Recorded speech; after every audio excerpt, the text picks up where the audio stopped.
Smart গ্রাম পঞ্চায়েত মানে হচ্ছে যে আমাদের আরও বেশি আইটি বেসড করতে হবে। ত্রিস্তরীয় পঞ্চায়েত ব্যবস্থায় প্রায় সুদীর্ঘ 30 বছরের কাজের অভিজ্ঞতা থেকে আমি বলছি যে 3টি স্তর আমরা বলি ত্রিস্তরীয় পঞ্চায়েত ব্যবস্থা। এই 3টি স্তরে ঠিক 3টি উদ্দেশ্য আমাদের আছে, প্রধান উদ্দেশ্য।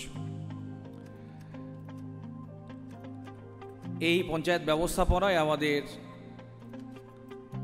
সকল মানুষকে, পঞ্চায়েতের মধ্যে বসবাসকারী সকল মানুষকে আমাদেরকে পরিষেবা দিতে হবে, এটা একটা মূল উদ্দেশ্য, বিভিন্ন প্রকল্পের মাধ্যমে অবশ্যই। দ্বিতীয় উদ্দেশ্য হচ্ছে যে পরিষেবার মানটি সঠিক মাত্রায় যেন থাকে বা মান উন্নয়ন ঘটাতে হবে সময়ের সাথে সাথে, এটা দ্বিতীয়। আর তৃতীয় হচ্ছে দ্রুততার সাথে দিতে হবে। বর্তমান সমাজ ব্যবস্থার মানুষের ব্যস্ততা বেড়েছে, কাজের বহর বেড়েছে। যুগের গতির সঙ্গে সঙ্গে তাল মিলিয়ে যদি আমরা না চলতে পারি তাহলে আমরা পিছিয়ে পড়ব বা আমাদের পিছিয়ে পড়তে হবে।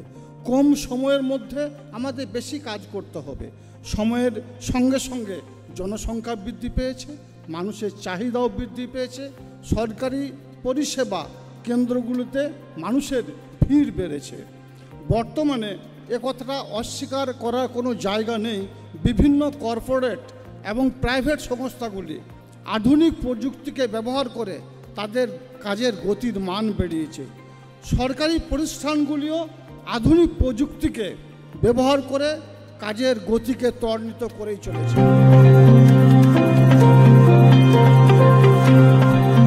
বছরে আপনারা দেখেছেন যে আমরা প্রায় 30টা অনলাইন সার্ভিস চালু করেছি, প্রায় 30।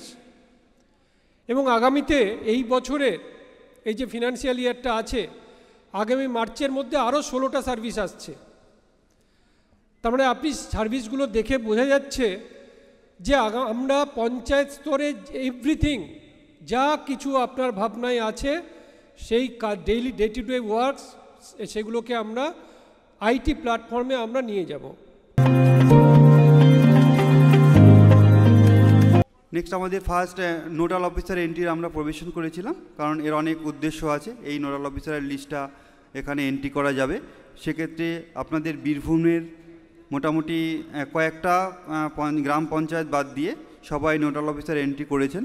আর নোডাল অফিসার এন্ট্রি করেছেন মানে যেটা আপনাদের যেটা করতে হবে, যদি কেউ এই নোডাল অফিসার ট্রান্সফার হয়ে যায় সেটা যেন আপডেট করে নেন, কারণ সেটা অনেক সময় দরকার হবে যে আপডেট করে নিতে হবে।